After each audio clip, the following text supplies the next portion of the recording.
మారేడుమిల్లిలో మరో ఎన్కౌంటర్. ఎదురు కాల్పుల్లో 7గురు మావోయిస్టుల మృతి. మొత్తం 7గురు చనిపోయారట. నిన్న జరిగిన ఎదురు కాల్పుల్లో ఎక్కడైతే హిడ్మా చనిపోయిన ప్రాంతం ఏది? మారేడుమిల్లి ప్రాంతం, అల్లూరి సీతారామరాజు జిల్లా, ఆంధ్రప్రదేశ్.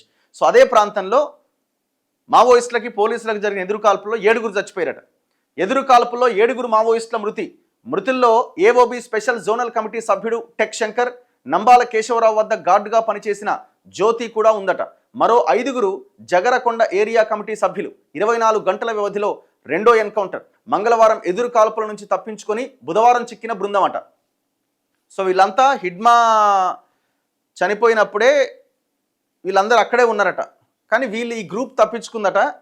నిన్న దొరికిరట, కాల్పులో చనిపోయారట. ఇది ఎంతవరకు నమ్మాలా ఏంది అనేది ఇక మనకి తెలియదు, వాళ్ళు చెప్పారు. సింపుల్. ఇగో మావోయిస్టు పార్టీకి దెబ్బ మీద దెబ్బ తగులుతూనే ఉంది. ఆ పార్టీ కేంద్ర కమిటీ సభ్యుడు, దండకారణ్య స్పెషల్ జోనల్ కమిటీ కార్యదర్శి మద్వి హిడ్మా, ఆయన భార్య మడకం రాజేతో పాటు మరో 4గురు కమాండర్లు మంగళవారం అల్లూరి సీతారామరాజు జిల్లా మారేడుమిల్లి అటవీ ప్రాంతంలో జరిగిన ఎన్కౌంటర్లో చనిపోయిన విషయం తెలిసిందే. 24 గంటలు కూడా గడవక ముందే బుధవారం ఉదయం ఆ ప్రాంతం మరోసారి తుపాకుల మోతతో దద్దరిల్లింది. మంగళవారం తప్పించుకున్న బృందంలోని 7గురు మావోయిస్టులు బుధవారం జరిగిన ఎదురు కాల్పుల్లో ప్రాణాలు కోల్పోయారు. మృతుల్లో ఏఓబి స్పెషల్ జోనల్ కమిటీ సభ్యుడు, మావోయిస్టు పార్టీ టెక్నికల్ టీంకు ఇన్ఛార్జిగా వ్యవహరిస్తున్న కీలక నేత motor Joga Rao alias tech Shankar. ఆయన వయసు 51 సంవత్సరాలు.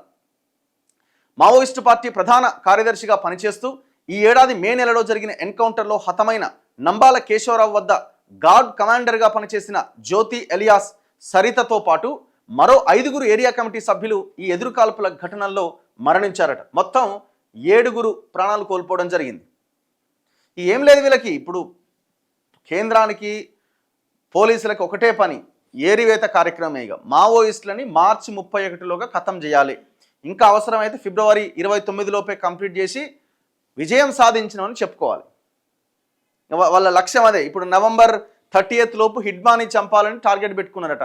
18వ తేదీనే చంపేసారు. సో మేము ముందుగానే విజయం సాధించినామని చెప్పుకుంటున్నారు.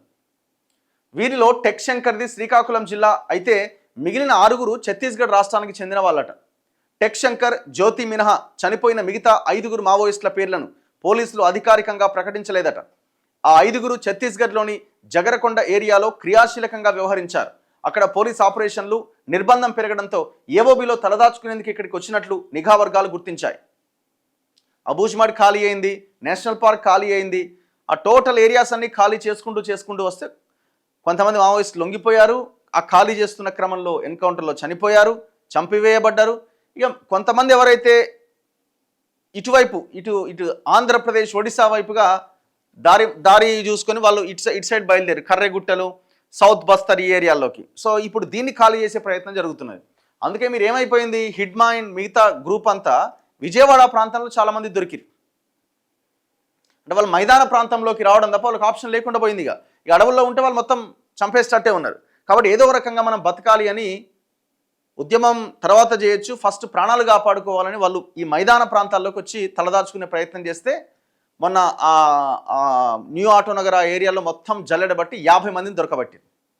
ఇక వాళ్ళకి అవకాశమే లేదు, తప్పించుకునే అవకాశమే లేదు. ఇక వీళ్ళు చనిపోయిన వాళ్ళు వీళ్ళంతా వాసు, అనిత, షమ్మి, లోకేష్, సురేష్, జ్యోతి.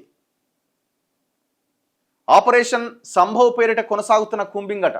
మళ్ళీ దీనికి ఇంకో పేరు పెట్టిరట, ఆపరేషన్ సంభవ్ అట. మంగళవారం జరిగిన ఎదురుకాల్పుల ఘటన నుంచి దాదాపు 19 మంది మావోయిస్టులు తప్పించుకున్నారని, వీరిలో కొందరు కీలక నేతలు ఉన్నారని భద్రతా బలగాలు గుర్తించాయి. వారి కోసం ఆపరేషన్ సంభవ్ పేరిట పోలీసులు, కేంద్ర బలగాలు అన్ని వైపుల నుంచి విస్తృతంగా కూంబింగ్ చేపట్టాయి. ఈ క్రమంలో మారేడుమిల్లికి 7.5 కిలోమీటర్ల దూరంలోని జిఎం వలస అటవీ ప్రాంతంలో బుధవారం వేకువజామున కొందరు మావోయిస్టులు భద్రతా బలగాలకు ఎదురుపడ్డారు. 5 నుంచి 5 గంటల 45 నిమిషాల మధ్య ఇరు పక్షాల మధ్య జరిగిన ఎదురుకాల్పుల్లో 7గురు మావోయిస్టులు చనిపోయారు. ఈ విషయాన్ని అల్లూరు సీతారామరాజు జిల్లా ఎస్పీ అమిత్ బర్దార్ బుధవారం రంపచోడవరంలో ధృవీకరించారు. ఘటనా స్థలం నుంచి AK-47 రైఫిళ్లు 2, AK-47 మ్యాగజైన్లు 5, AK-47 72 రౌండ్లు, SBBL గన్లు 5, డిటోనేటర్లు, కార్డక్స్ వైర్లు స్వాధీనం చేసుకున్నారు. మరో 12 మంది ఘటనా స్థలం నుంచి తప్పించుకున్నారు. వీరిలో అగ్రనేతలు కూడా ఉండొచ్చని పోలీసులు భావిస్తున్నారట. మరి వాళ్ళు తప్పించుకున్నారా, వీళ్ళ అదుపులోనే ఉన్నారా? ఇప్పుడు మొన్న ఏమన్నారు, తప్పించుకున్నారు అన్నారు, మళ్ళీ వాళ్ళు దొరికిరు అన్నారు. ఇప్పుడు ఇలా మళ్ళీ ఇంకా 12 మంది తప్పించుకున్నారు అన్నారు, మళ్ళీ రేపు దొరుకుతారేమో. ఆల్రెడీ నిన్న జరిగిన చర్చ ఏంటంటే దేవ్జీ కూడా చనిపోయిందని వార్తలు వచ్చినాయని అన్నారు. సరే, అది వాస్తవం కాదని బయట మాట్లాడుతున్నారు. కానీ వాళ్ళ అదుపులోనే ఒకవేళ ఉండి ఉండొచ్చు అనే ఒక అనుమానం కూడా చాలా బలంగా వినబడుతున్నది. ఇగో ఎన్కౌంటర్ జరిగిన జిఎం వలస ప్రాంతానికి ఎవరూ వెళ్లకుండా పోలీసులు పటిష్ట బందోబస్తు ఏర్పాటు చేశారు. ఘటనా స్థలం నుంచి సుమారుగా 4 కిలోమీటర్ల దూరం మృతదేహాలు మోసుకుంటూ రోడ్డుపైకి తీసుకొచ్చి మధ్యాహ్నం 1:30కి వాహనంలో ఎక్కించారు. మీడియా ప్రతినిధులు అడిగితే వాహనంలో మృతదేహాలు లేవని, మరో వాహనంలో తరలించామని పక్కదారి పట్టించే ప్రయత్నం చేశారు. సాయంత్రం 5:20 రంపచోడవరం ఆసుపత్రికి తరలించి మార్చురీలో భద్రపరిచారు. మృతుల కుటుంబాలకు సమాచారం అందించారు. మరి అంత సీక్రెట్ ఎందుకు, దేనికి? సో చనిపోయిన వాళ్ళ లిస్ట్ ఇది, మొత్తం 7. అంతా ఛత్తీస్గఢే. ఒకరు మాత్రమే శ్రీకాకుళం జిల్లాకు సంబంధించిన వ్యక్తి, తను టెక్ శంకర్. మావోయిస్టుల వెన్ను విరిచాం, ఏపీలో షెల్టర్ కోసం వచ్చిన 50 మందిని అరెస్ట్ చేశాం. దేవ్జీ మా అదుపులో లేరు, ఏపీ నిఘా విభాగాధిపతి మహేష్ చంద్ర లడ్డా. సో మొత్తం 50 మంది, ఆ 50 మంది పేర్లు లిస్ట్ అంతా కూడా విడుదల చేయడం జరిగింది. సో మావోయిస్టుల వెన్ను విరిచాం మేము, అటు నుంచి ఏపీలోకి ప్రవేశించిన వెంటనే వాళ్ళందరినీ మట్టుబెట్టినాం, చాలామందిని అరెస్ట్ చేసినామని పోలీసులు చాలా ఘనంగా నిన్న ప్రకటించుకుంటున్నారు. ఇగో ఆయుధాలు, ఇతర సామాగ్రి వాళ్ళ దగ్గర దొరికినవన్నింటినీ పరిశీలిస్తున్నారు. ఎన్కౌంటర్లపైన సమగ్ర న్యాయ విచారణ చేపట్టాలి, కూనంనేని డిమాండ్ చేస్తున్నారు. ఎన్కౌంటర్లు బూటకం అంటున్నారు. బూటకపు ఎన్కౌంటర్ల హత్యాకాండ నిలిపేయాలి వామపక్ష పార్టీలు డిమాండ్ చేస్తున్నాయి.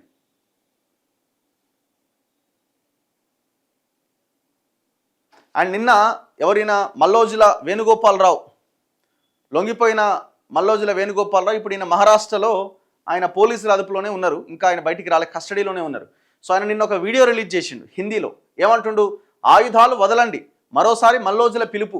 మారుతున్న పరిస్థితులకు అనుగుణంగా మావోయిస్టులు ఆయుధాలు వదిలి జనజీవన స్రవంతిలో కలవాలని మావోయిస్టు పార్టీ కేంద్ర కమిటీ అధికార ప్రతినిధిగా వ్యవహరించిన మల్లోజుల వేణుగోపాల్ అలియాస్ సోను ఎలియాస్ అభయ్ పిలుపునిచ్చారు. ఈ మేరకు బుధవారం ఆయన ఒక వీడియో విడుదల చేశారు. ఆంధ్రప్రదేశ్లో పోలీసులు జరిపిన కాల్పుల్లో హిడ్మా మరణించడం బాధాకరం. ఆయుధాలతో పోరాటం చేయడం వల్ల చాలా నష్టం జరిగింది. ప్రపంచం, దేశం మారిపోయింది. ఇలాంటి పరిస్థితుల్లో ఆయుధ పోరాటాలతో ప్రయోజనం లేదు. వాటిని వదిలి ప్రజల మధ్యకు రావాలి. ఈ విషయాన్ని గ్రహించే 1.5 క్రితం మేము ఆయుధాలు వదిలేసి ప్రజల మధ్యకు వచ్చాం. ఇక్కడ ఉండే లక్ష్యం కోసం రాజ్యాంగబద్ధంగా పోరాడదాం. అందుకే ఆయుధాలు వదిలేసే విషయంలో అంతా ఆలోచించాలి అని మావోయిస్టులకు ఆయన విజ్ఞప్తి చేశారు. ఈ విషయంలో అవసరమైతే తనను సంప్రదించవచ్చన్నారు. ఇప్పుడు హిడ్మా లాంటి వాళ్ళనైతే దొరికితే పట్టుకొని కాల్ చేశారు అంటున్నారు కదా. ఇప్పుడు మీరు కూడా గతంలో మావోయిస్టు పార్టీలో ఉన్నప్పుడు పోలీసుల చర్యలను, కేంద్రం చర్యలను ఎట్లా చూసిర్రు? ఎన్కౌంటర్లు కావి, పట్టుకొని కాల్ చేసిరని మీ పేరుతో కూడా ఎన్నో లెటర్లు వచ్చినాయి కదా. మరి ఇప్పుడు జరుగుతున్నది ఏంది? వాళ్ళు లొంగిపోదామనే ప్రయత్నం చేసినా ప్రతి ఒక్కరిని లొంగిపోనిస్తున్నారా? మీకు సాధ్యమైంది, కానీ మిగతా వాళ్ళకి సాధ్యం ఎందుకు అయితే లేదు? నిజంగానే కాల్పులో చనిపోతున్నారా?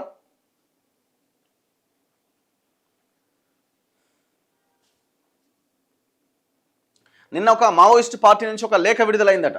ఎదురు దెబ్బలు తాత్కాలికమే, మావోయిస్టు ఉద్యమానికి ప్రస్తుతం తగులుతున్న ఎదురు దెబ్బలు తాత్కాలికమే అని సిపిఐఎంఎల్ జనశక్తి కేంద్ర కమిటీ తరపున చంద్రప్రకాష్ పేరుతో బుధవారం ఒక ప్రకటన విడుదలైంది. హిడ్మాను కాల్చి చంపేశారు. మధ్య భారతంలో సాగుతున్న నూతన ప్రజాస్వామ్య విప్లవంలో ఇలాంటి వారు ఎందరో అమరులయ్యారు. ఇప్పుడు జరుగుతున్న నష్టం నుంచి కోలుకుంటామని ఆ ప్రకటనలో పేర్కొన్నారు. దోపిడీ ఉన్నంతకాలం ప్రతిఘటన ఉంటుంది.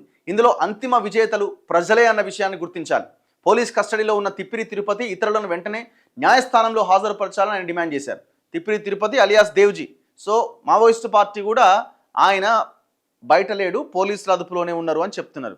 మరి ఇవాళ రేపు ఆయన కూడా చచ్చిపోయిందనే ప్రకటన వస్తుందా, ఏమైందనేది చూడాలి. లొంగిపోయిందని ప్రకటిస్తారా? ఎందుకంటే ఇది మొత్తం దేశవ్యాప్తంగా వినిపిస్తుంది. ఆయన ఎప్పుడో లింక్ కట్ అయిపోయింది, ఆయన మీ అదుపులోనే, పోలీసుల అదుపులోనే ఉన్నాడని. వాళ్ళు మాత్రం లేడని అంటున్నారు. ఏపీ పోలీసులు అయితే మా అదుపులో లేడు అని అంటున్నారు. ఇక్కడ చూడండి, హిడ్మా స్వగ్రామంలో అలుముకున్న నిశ్శబ్దం. మద్వి హిడ్మా మరణ వార్తతో ఆదివాసీ ప్రాంతాల్లో నిశ్శబ్ద వాతావరణం అలుముకుంది. అల్లూరి సీతారామరాజు జిల్లాలో జరిగిన ఎన్కౌంటర్లో మావోయిస్టు అగ్రనేత హిడ్మా చనిపోవడంతో ఛత్తీస్గఢ్లోని ఆయన సొంత గ్రామమైన పూవర్తిలో బుధవారం విషాద వాతావరణం నెలకొంది. ఇక్కడి ఆదివాసీలు మీడియాతో మాట్లాడేందుకు నిరాకరించిరట. పూవర్తిలో మడకం, మద్వి, మిర్చి, ఓయా, బందెపార, పటేల్పార, నడుమ, దబ్బా గుంపులు ఉన్నాయట. ఇందులో బందెపారలో హిడ్మా నివాసం ఉన్నది. ఆ ఇంట్లో ఆయన తల్లి పుంజి మాత్రమే నివాసం ఉంటున్నారు. హిడ్మా మరణ వార్తతో ఆ ఇంటికి పెద్ద ఎత్తున నేషనల్ మీడియా బృందం చేరుకోగా పుంజి విలపిస్తూ కనిపించారు. ఆయన కుటుంబ సభ్యుల రోదనలు మిన్నంటినే. హిడ్మా సోదరుడు మూయా గ్రామ పటేల్తో కలిసి తన అన్న మృతదేహాన్ని తీసుకొచ్చేందుకు రంపచోడవరం వెళ్ళిండట. ఈ నెల 10వ తేదీన ఛత్తీస్గఢ్ హోంమంత్రి విజయ్ శర్మ పూవర్తి గ్రామాన్ని సందర్శించారు. మరి ఇప్పుడు కనీసం పార్థివ దేహాన్నైనా ఇస్తారా, లేదు ఇవ్వడానికి అవకాశం లేదంటారా? ఇప్పుడు ఆ హోమ్ మినిస్టర్ ఆ తల్లి దగ్గరికి పోయి భోజనం చేసి ఆమెకు తినిపించి ఏదో చేసిరు కదా. ఇదంతా కూడా ఒక రకమైన డ్రామా అని కొంతమంది కొట్టిపారేస్తున్నారు.